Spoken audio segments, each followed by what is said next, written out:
War. War never. Stars. Happy May 4th. Or Revenge of the 5th. I haven't decided when to post this. Here at the Unorthodox Productions, Inc., a subsidiary of the Hellish Delight Media Group, we take every holiday, minus Easter, very seriously. And what other holiday has the ancestral and universal appeal of May 4th? Based on the greatest movie series ever, George Lucas' Star Wars, it's a worldwide holiday celebrated by nerds and fun people of all paths all around the world, as symbolic date of the Star Wars fandom. So, for today's special occasion, I decided to tackle a classic Star Wars lengthy gaming history, but that seems lost to the sands of time in modern discussion of Star Wars video games, unlike its contemporaries like KOTOR, Battlefront, Episode 1 Racers, Force Unleashed, and Star Wars Kinect, the most important of all of them. Star Wars Republic Commando released in early 2005 and was developed and published by the now murdered LucasArts because Disney doesn't know when they have a good thing, so they blow it. The game is a technical FPS that follows the Delta Squad, a group of clone commandos, in a few of their exploits that, in the end, coincided with the Wookiee defense in Episode 3. Don't forget obvious like, subscribe, turn that bell, leave a comment, donate if you like my content, and go to my straw page to comment whatever. All of that stuff Demon holds me at gunpoint for, so I without further ado, let's talk about the Star Wars game older than me. The game, hold on. Just got a call from HD's accounting sector. They're not funding this episode. Wait, why? They said, and I quote, "It baffles our board that our new recruit chose a game that doesn't show any perverse enjoyment from the human condition." Sponsors? Have you seen our analytics? You are lucky TCOAAL is popular enough in hell to get some sponsors from there. I mean, we kill aliens in this one. By that logic, the next game you shall review is GTA. Oh, fuck no. Not even over my dead body. Oh, okay, I have an idea, but you need me to be able to get out for a full afternoon, okay? As long as you come back before 8 p.m. Thank you.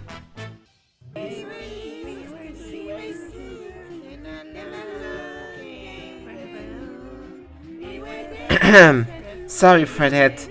As I was saying, girls, shut up, please. Quiet. Be quiet, please. Sorry for that. It's all finished. As I was saying, the game is in a weird middle ground of a Star Wars game that is just well known enough that every Star Wars fan has already left a dislike and commented about how this game is actually massively popular, but also it never gets brought up in the actual discussions about Star Wars games. Are they over? Cool. At least not to the levels of games like Jedi Fallen Order, Battlefront 2, KOTOR, Dark Forces, or even Lethal Alliance. Just kidding, nobody remembers Lethal Alliance, besides me. Which is why I think this game is a perfect fit into our little series, unlike some hellish corporations would say. So, strap on and join me as we play the Star Wars game that got an 18 plus rating on Australia, and also made you control a squad of Commando troopers. This is Republic Commando, a note to the fallen. We open the game, and after we click on the new game option, we have a flashback showing the cloning process on Commando, separation between commandos and normal troopers, and some training with the squad. In this section, as in Geonosis, we are presented with the 4 main enemies and 2 special ones. Battle droids, obviously, in probably the best quality they have ever looked, and are pretty easy to fight, like stupid easy. The super battle droids on the other hand, which this game is the one that made me realize they have battle droid heads on that torso thingy, are really strong, and a bit annoying if you don't use grenades to stun them, or just download the whole clip like 5 times. The classic droid case with their shields that somehow can resist electric grenades, as in the EMPs, for a bit, which is weird since it is an electrical discharge, so it should power off the shields. But sure. And Geonosians, which fly and suck, while they attack melee while flying 90% of the time, and I like to kill them with the vibroblade for the disrespect.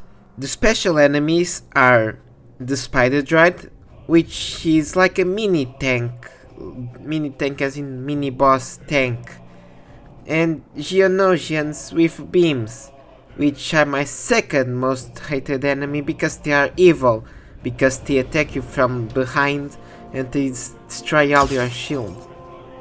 After an introductory text explaining the situation, we are put in control of our character as we enter the first battle of the Clone Wars.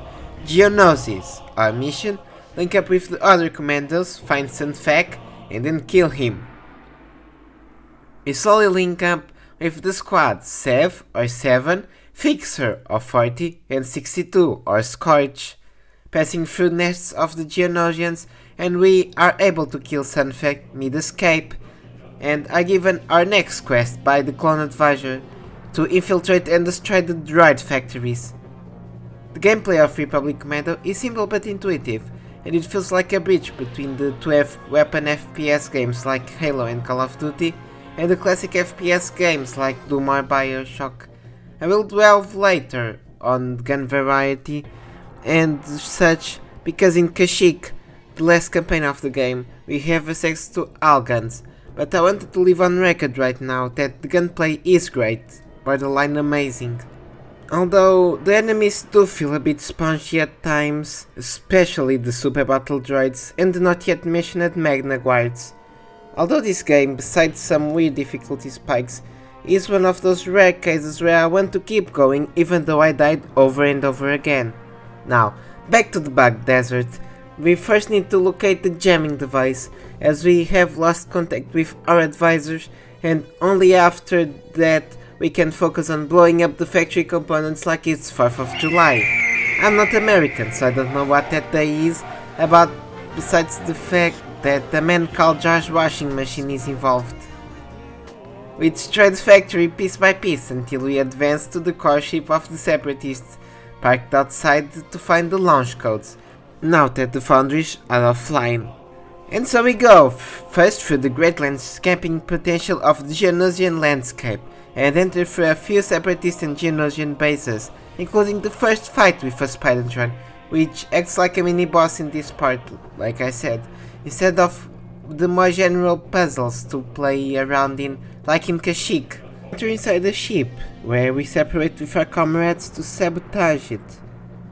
Our mission is to destroy the Super Battle Droid storage station, and after that we slowly regroup, making our way to the location of the launch codes, where we are able to escape the ship before it blows up, sabotaging it, of course. Geonosis is a great introduction to this game. It forces you to engage with the tactics mechanic, while in a simple way, but punishing if you relax too much or don't learn how to adapt yourself into what you need.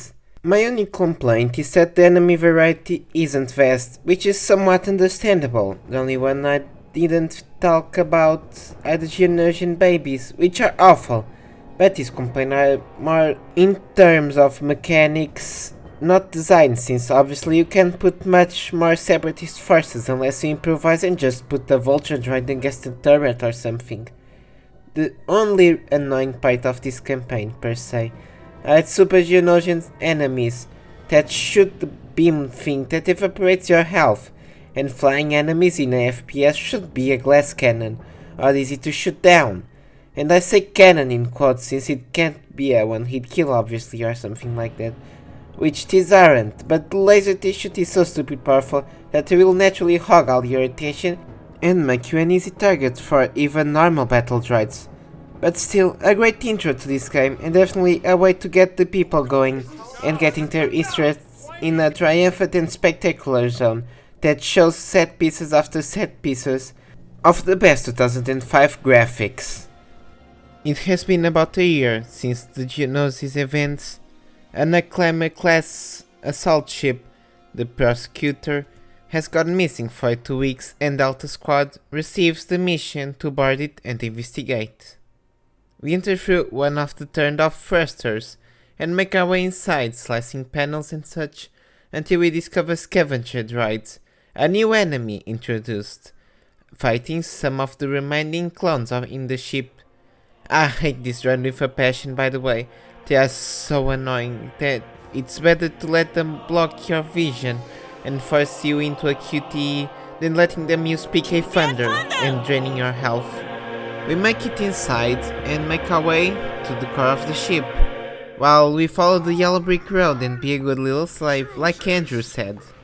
We find Sev, but he gets ambushed by the invading force of the ship, Trandoshans. Unlike the Geonosian forces and especially battle droids, Trandoshans fight like ambush enemies 90% of the time, or they just lunge at you. They just need Vietnamese accents for me to say they are my personal Vietnam. But Star Wars is really geopolitical. It has the Trade Federation guys with the Chinese accent and the Jews. For obvious reasons, this joke was redacted. As I was going to say, before I entered into full InfoWars mode, this mechanic makes you always dread the next corridor, in case there is no Bacta in close proximity, which helps with the fact this campaign aims for a scarier and claustrophobic atmosphere. We make our way to the data centers and scan the first one after we defeat a Trandoshan ambush. We make our way to the rendezvous point, where we can see the absolute destruction the Trandoshans have done to the ship in just under 2 weeks, which 100% justifies the slurs Commando say about them, because they aren't real, just like... As we meet up with Fixer, we are ambushed by a battle droid dispenser, after the door gets jammed, blowing it up with the skill of being a little bitch and praying the 20-year-old AI doesn't kill me. So we continue forwards looking for Sev. When we finally find him and revive him, we first have to take care of the Trandoshan horde around him, because these are really incompetent beings at anything that isn't pissing you off, because they came from your sympathetic rear end. The last squad member missing is Scorch, which we eventually find in the ship's prison area. With the squad all together, we move on to liberate the bridge and gain back control, while also destroying the Trandoshan jamming device.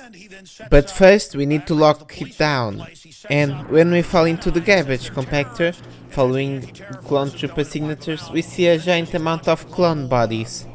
We get no time to reflect, as we need to go to the hangars to stop the invasion as a separatist ship is coming.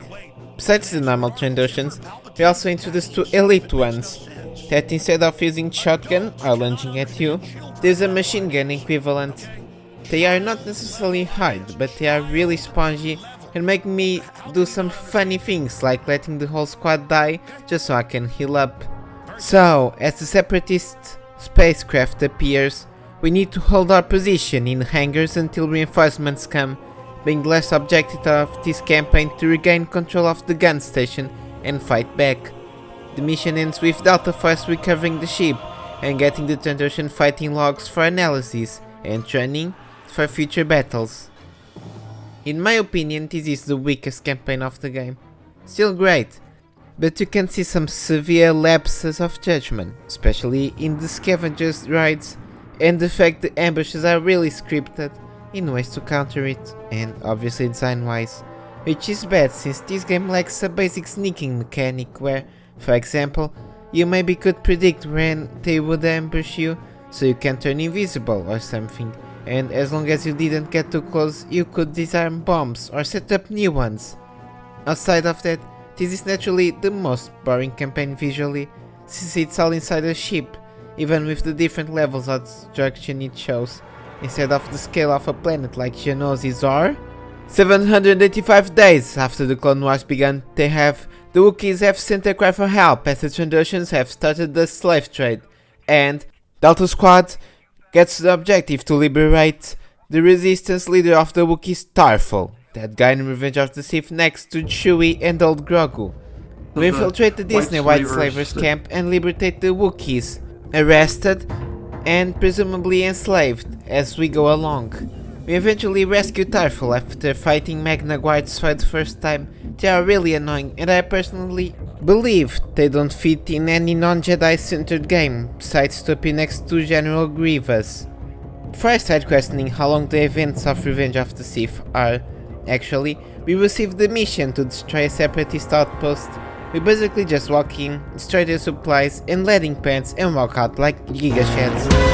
Our next task is to blow up a bridge on Kashira because the enemies are building a bridge to stop the advance of the separatist forces into the Wookiee territory. The Wookiee city is beautiful and really creative. Generally, one of the coolest things is how they marry technology and natural spaces and aesthetics, which answers why the Wookiees aren't just not dogs or whatever OT fans think. They are smart, but just like to live on trees and not speak basic. We reach the bridge, but the demolition charge misfires, so we have to blow up the fuel line next to it. We do it after fighting a spider droid, of course, because the droids don't know how to use bug spray. By the way, this bridge is stupid hard, like, I died in this section so many times that I wouldn't have gained the chicken head from MGS5. We then help the Wookiees fight back while looking for Tarful. Again, we find him and reunite him with his squad, liberating the ammo from each dock the separatists control. On our way, because the Republic can only send so many clones, and we were in general area, I guess. After that, we reclaim a hangar and activate generators, moving on to a second hangar, where the Wookiees have fought back, but Magnum Guards appear. Thankfully, there are 3 turrets you can put your squad in for actual support. We fight them before moving on to our last objective. We man every turret to destroy the separatist ship that is invading Kashyyyk, as the squad slowly separates itself when the ship is finally taken down. We regroup, but Sev is captured by illegal aliens. But before we can go to rescue him, we are ordered by the Republic invasion force to join Master Yoda, as he gives orders for our next objective, and the game ends. Yes, the game ends on a cliffhanger, never to be answered, besides the novel half-heartedly doing it. By the time the game released, the sequel was already cancelled due to the restructuring of LucasArts. The second game either being Imperial Commando, which will make you a commando under the Empire and most likely show the transitional period between the prequels and original trilogy, or Rebel Commando, which is just a concept thrown around, but as the lead writer described it, it would follow up on Sev. So we can assume it would explore the idea of what if a trooper didn't receive or didn't obey Order 66. The squad mechanics are the defining feature of this game. That is why I forgot to put it on the original cut. And it's the main selling point. Unfortunately, it doesn't allow multiplayer, which makes sense for the parts where the group is separated, but makes you wonder about the modern version where all 4 troopers have their version of the campaign and events happening at the same time. The AI for the troopers is great, at least for 2005 standards, and while all the commands you can order now will just be managed by the game's AI in modern releases, the choices in here makes this feel more complex than it really is, which in this case makes the mechanic way more engaging. This is like the FPS version of the AI squad mates in the original Persona 3, not the revisions, where the system was more specific and less vibes based like the other Persona games. First thing first, the arsenal in this game is small but really versatile. The pistol is alright, not really but sure. The read cooldown makes it hard to use against any horde, but I'm pretty sure I only ran out of ammo once, so it's a great tool for those random run YouTubers to pay rent. I can't wait for the speedrunning Republic Commando, but I can only use the handgun videos. The main assault rifle is great and always reliable, although it doesn't feel that strong, but I amount that to the delay it has to register the damage on the enemies when they are killed, and how spongy they are compared to the movies, because you couldn't show battle droids being dismembered with one of your first weapons in under 10 shots, obviously. The sniper is great, besides the fact that Due to this being an older game, the zoom is on the keyboard instead of the mouse, while the right click is the grenade button. I thankfully didn't make many mistakes, but I sure was asking for it, sometimes because the Titanfall training kicked in. The grenade launcher is one of my favorite weapons in any game ever. It shoots an arc load, and unlike the grenade launcher in Resident Evil Remake, for example, the second one, it can kill super enemies in one hit, aka the super battle droids, while being balanced by only carrying 4 grenades max. All the 4 throwable grenades are useful. My favorite is the EC because it paralyzes battle droids and lowers the shield of the rest of the enemies. And the thermal detonators are always reliable through the whole game, to force enemies out of cover or to clean up battle droid hordes. Although, if I had to complain, the flashbangs can only be a bit too situational for my liking, and the proximity bombs are not useful as traps, since there is no recurring ambush mechanic where you set up your defenses besides some small ambush things in the ship, but even there the game gives you barrels to arm yourself. The vibroblade is really fun to use also, and makes a sound so satisfying that it should be put in the Hall of Fame of noises. The extra weapons, as in the orders dropped by enemies or the Wookiees, are the Geonosian Elite Beam Weapon, which is somewhat fun, but there isn't one local where a beam like this feels super useful, besides the Spider Droid or tight corridors. The ACP Array Gun, which is a shotgun style weapon, which feels weaker on your hands than in the enemy's hands, but it feels pretty good to shoot, and it's quite fun to see how inventive chargers can be in a Star Wars universe, as in, this is the kind of stuff the movies never talk about, but generally interesting. There is also the ACP machine gun, which is pretty self-describing. I don't like to use small things that shoot a lot, as I feel like it's not efficient, but there is a reason SMGs are in games, and I have used much worse ones in other shooters.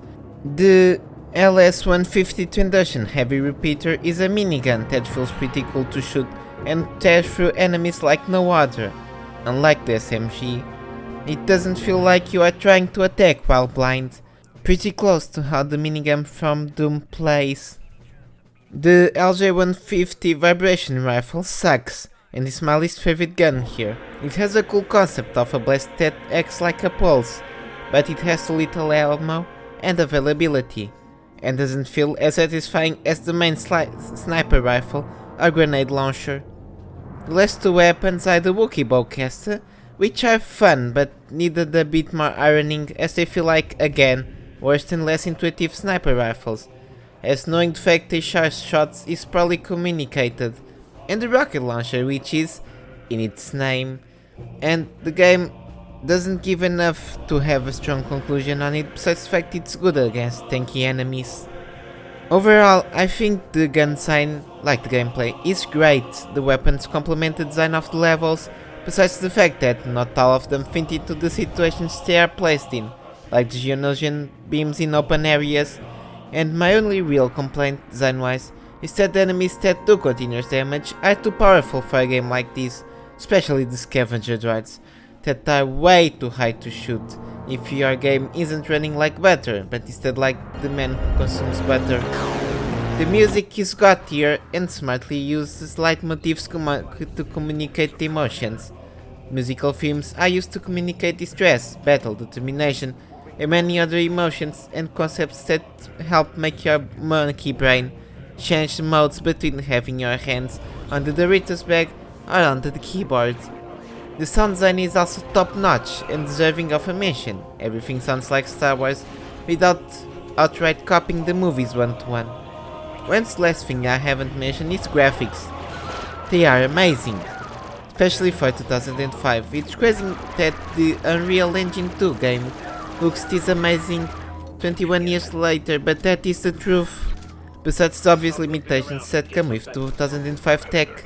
As a thought experience, would you have been insulted if this was released today, maybe with a more cleaned up look and in widescreen running at 120 FPS for $40? Wouldn't you say this game wouldn't sell like hotcakes? Maybe add an extra hour of gameplay and 5 hours of cutscenes and it will sweep the Game Awards. but I think in many ways this game would never release today. Just like Sev, Republic Commando is most likely dead, the sequels were cancelled, and so were the comics and novels tied to these games about 4 years after. And in many ways, so was the cancellation of this version of Star Wars. I'm going to ask you directly, can you imagine a game like this, with a bombastic score, militaristic imagery and serious dialogue, realistic and gritty without looking generic, released under the modern slate of Star Wars titles? This is not just me going old game good or whatever, this is a game that would not exist in the modern Star Wars climate, definitely not funded by Disney if it hadn't already been a success already, and pretty definitely, at least, wouldn't exist with the random Trandoshan racism that warms my heart. Not only that, but this isn't Star Wars no more. Modern Star Wars is not gritty, it's not mythic, operatic, and so many things that made Lucas Star Wars special and a cultural juggernaut. I could partly blame Lucas himself due to the Clone Wars, but I think it's more the case that he never got to define if the broad strokes of that show are canon or if all events are, because he sold Lucasfilm before the Clone Wars wrapped up and before he made his own sequel trilogy. Is the game perfect? No. It feels in many ways like an extended demo to something greater, like a game with shorter missions but more enemies and locale variations. As it is now, it sometimes gets pretty repetitive. For example, the Imperial Commando game that was cancelled the year before it is released. Imagine if the game went through a whole bunch of planets like Tatooine, Hoth, Coruscant, Alderaan, Cloud City and Mustafar, for example. That would feel way more complete, even if it was the same length as this one. But the one thing this game has is soul, heart, a purpose. It shows the military degradation and horrors of the Clone Wars up close, in a mature way we barely see in the modern Star Wars universe, at least with a less, for lack of a better term, nostalgia first presentation. Especially after the Clone Wars introduced the inhibitor ship and made the Clone Wars and Order 66 lose impact, as now the clones have the Nuremberg excuse, which is allegedly a George-approved idea, but I would love to sit down with the man so he explains why he let Filoni add it and why he liked it. The modern Clone Wars depictions reside in a kid-friendly zone that makes the biggest conflict in the galaxy feel quite literally like a Saturday morning cartoon, because no creator dares to approach that conflict in live action. And now, after Disney bought Star Wars, they would definitely never take a risk like this, not because it wouldn't make money, let's be real, nostalgia at this point would make it sell like those Stanley Cups, and definitely make more money than Solo, the Star Wars story. But because this game is dark and gritty and can't appeal to the general public, Star Wars so desires to replicate the FA success, much less the modern media consumer. It will be left to the odd remaster and gaming videos. Not even an original game in the style of this series would be approved, most likely, unless it was made by someone with a name big enough, or the developer big enough, that Disney would guarantee sales by that alone. But in my heart, Star Wars Republic Commando is like a nod to the era before Star Wars became what we know today. It wasn't the last game under LucasArts, that ironically was Star Wars Kinect, if we don't count mobile games, but it feels like a condensation of the things Star Wars left behind, in its operatic, mythic story that blends military aesthetics and classical storytelling that made it so special for the Western canon of media. And such, something from the past that will not come back to the present intact, making so our only hope is that somebody picks it up in a better future and gives us what we lost in the sand of it. Maybe one day we can reunite with Sev, maybe go against our orders for one last ride with the boys doing the unraveling of the Republic, or maybe follow them and see the change of the Republic to the First Galactic Empire as democracy falls with thunderous applause. With thunderous applause. Happy Star Wars Day everyone, and take care of yourselves. This is Verlune and you just watched Case Files. Don't forget to sub, comment, like, and check my Linktree for donations and suggestions in my straw page. May the force be with you. That's what I'm talking about! That's why he's the MVP! That's why he's the GOAT! The GOAT! So, imagine this, the game that you cancelled sequels for, before it even came out, was a critical success despite not being the biggest seller of the franchise. What do you do in this situation? A. Bring back the team to do the cancelled sequel, pushing it as one of your main games. B. Expand the market for the game from an Xbox and PC only release to the PS2 and GameCube to test the waters of the game's success. C. Create a spiritual successor that is not strictly related to this title, but gives the fans a similar enough experience. D. Milk it for all it's worth, and never deliver a proper follow-up.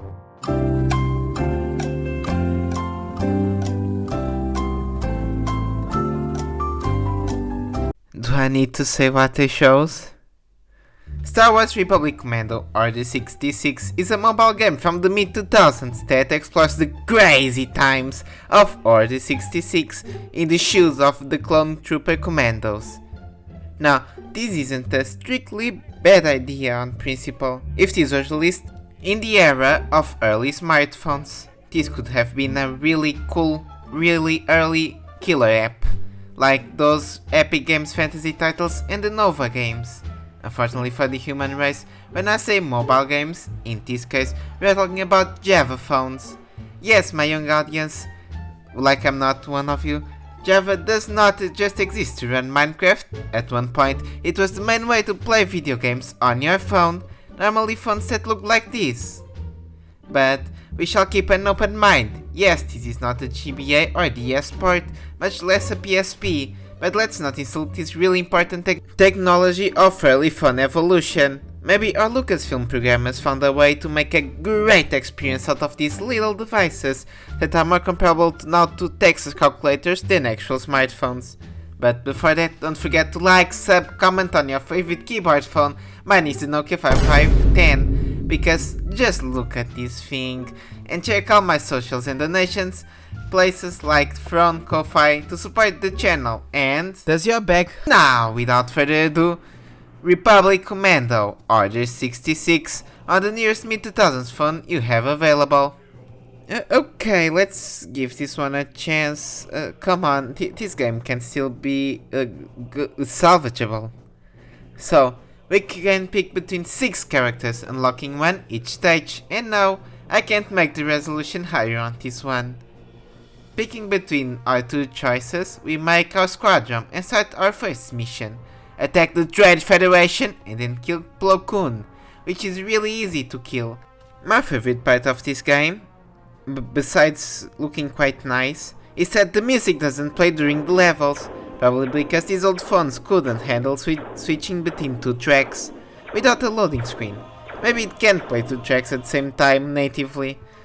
The second mission is to murder Ki-Adi-Mundi, and to my dismay, I used the Tactical Troopers, because those are the ones I had unlocked, and they suck. After some tries, I finally kill Mr. Longer Heart. We go after Obi-Wan Kenobi, and we unlock the Heavy class of Troopers. The Heavies somehow suck more than the Tactical Troopers, which is an achievement I wasn't expecting. But I power through and reach Mr. Hello there, and I die. Which makes me discover the game checkpoint between level areas. There is a game I know that could learn from this. Despite the stupid amount of tries I give to kill Master Kenobi, I give up since I get what the game wants me to do, but it doesn't have the tech to even do half of that. To explain it better, instead of you, like the game wants, being able to bait Obi-Wan into attacking and then unload him, because the game is contra Rogue Corp's level of sluggish, you really can't do this unless you are always in the perfect position or use the Tactical Troopers at a distance enough. He just doesn't run at you and shows a slaughter of a more civilized time. Bah! This is not the only version of Republic Commando Order 66 in existence. Let's check out the second version I found, which I assume is for less powerful phones.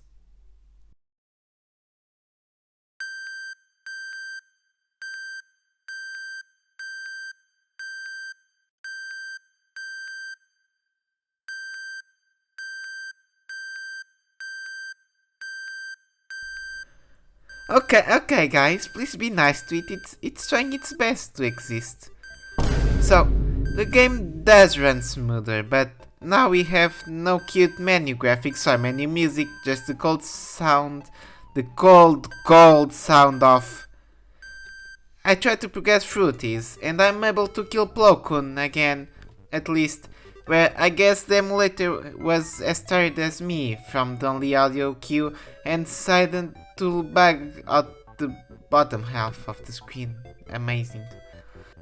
We go hunt Kiadi. I was in the Acolyte and Pussy Star Wars fans had to edit my Wikipedia page because I was born 50 years after it Mundi, and we have a duel to the death, where I lose and I decide that having a migraine maybe wasn't the healthiest thing to do, just to record a video. I really wanted to finish the game and look like a competent reviewer here, but seriously, just look at these games. Second version, let's call it 8-bit because that is what it looks like, while sounding like a bad Atari game. It's just bad, awful, the type of game only a mother could love, or a child that its conception of a good game is Bob the Builder on the PS2 and Sid the Dummy, also on the PS2. They bought one for the mom to watch her bootleg naughty DVDs while the dad is working in night shift. The first version, the one I could see as a GBA game, or early DS one, sucks. Not because the phones weren't capable, quite the contrary, as weak as Java phones were, you'd be surprised what other games were ported there, and their quality, especially compared to this game. I assume this is pure laziness, which, Kenobi wasn't killed in Order 66, and while I imagine the team at THQ Wireless didn't care much about one of the biggest franchises ever storyline, surely Ala Sakura, Star Sally, and some other random Jedis you can just message George about, email about, because it was 2005, or even make a maze that went through the window level. Remember, we lost the sequels to the original Republic Commando and got this instead. Should I be this mad at a 20-plus-year-old mobile game? No. Am I still mad because it sucks? Yes. And that is the point, isn't it? To criticize what we hate so the people who create give us what we can love. I'm Verlune, this is Case Files Extra, and you are my loyal watcher who likes subs with your alt accounts. Comment down below your favorite Star Wars character, mine is Boba Fett, and donate to my Ko-Fi to keep the channel going. See you next time in the main Case Files or in any other video. Don't forget to check Blacklight. I'll be going. If you check the Linktree or channel website for my social and donations. Arigato soshite sayonara, audience-san. That's not gonna work. They were your kids. Yeah, well, they are right. You know, I loved them. I created them. I'm very intimately involved in them, and obviously to And sell you them sold off, them. I sold them to the white slavers that take these things and Okay, but